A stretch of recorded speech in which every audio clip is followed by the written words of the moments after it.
Hello friends! Today's question of the day: what's wrong with going through an extra ceremony or being part of a church or depending on works that we've done just to make sure that we're saved in case this grace thing isn't quite right?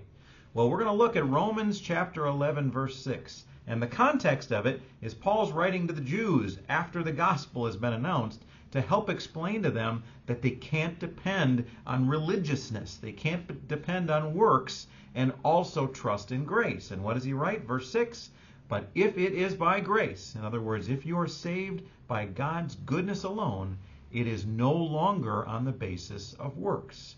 Otherwise, grace would no longer be grace.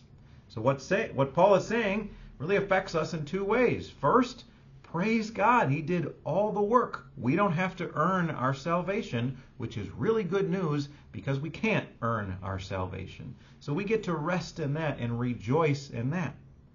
On the other hand, it is also convicting to us, because if we are the people that lack faith and say, you know what, I'm just going to go through this ceremony just in case, or I'm just going to trust in my works and being a good person just in case, what we're actually doing is we're denying God's grace. We're saying, I don't think God's grace is enough.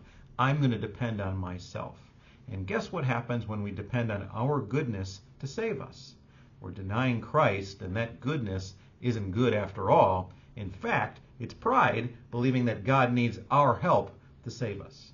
So think about this. Enjoy the fact that God has saved us by grace alone, and don't confuse yourself or dilute your testimony by trying to mix in works, because that denies God's grace. Hope this has been a blessing. Have a great day.